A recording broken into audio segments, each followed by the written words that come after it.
sector will be raised from 74 to 100%. This enhanced limit will be available for those companies which invest the entire premium in India. The current guardrails and conditionalities associated with foreign investment will be reviewed and simplified. The services of India Post Payment Bank will be deepened and expanded in rural areas. NABFID will set up a partial credit enhancement facility for corporate bonds for infrastructure. Public sector banks will develop Grameen Credit Score framework to serve the credit needs of SHG members and people in rural areas. A forum for regulatory coordination and development of pension products will be set up. To implement the earlier announcement on simplifying the KYC processes, the revamped Central KYC Registry will be rolled out in 2025. We will also implement a streamlined system for periodic updating. Requirements and procedures for speedy approval of company mergers will be rationalized. The scope for fast-track mergers will also be widened and the process made simpler. As proposed in the interim budget, we signed bilateral investment treaties with 2 countries in 2024 to encourage sustained foreign investment, and in the spirit of First Develop India, the current model BIT will be revamped and made more investor-friendly. In the last 10 years, in several aspects, including financial and non-financial, our government has demonstrated a steadfast commitment to ease of doing business.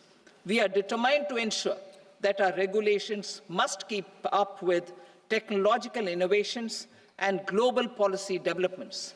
A light-touch regulatory framework based on principles and trust will unleash productivity and employment.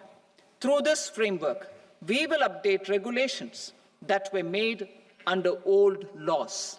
To develop this modern, flexible, people-friendly, and trust-based regulatory framework appropriate for the 21st century, I propose 4 specific measures. A high-level committee for regulatory reforms will be set up for a review of all non-financial sector regulations, certifications, licenses, and permissions. The committee will be expected to make recommendations within a year.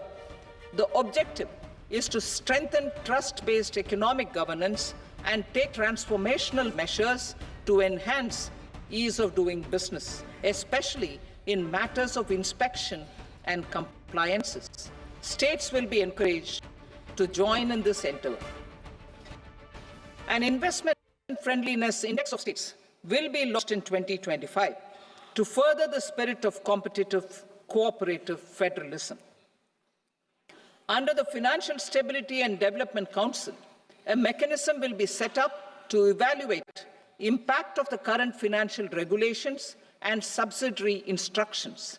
It will also formulate a framework to enhance their responsiveness and development of the financial sector.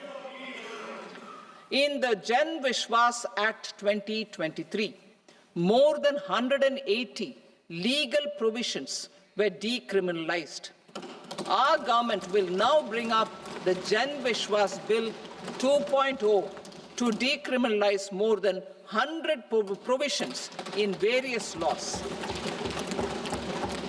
I now move to fiscal policy. In the July budget, I had committed to staying the course for fiscal consolidation. Our endeavor will be to keep the fiscal deficit each year such that central government debt remains on a declining path as a percentage of the GDP. The roadmap for the next 6 years has been detailed in the FRBM statement. Revised estimates for 2024-25.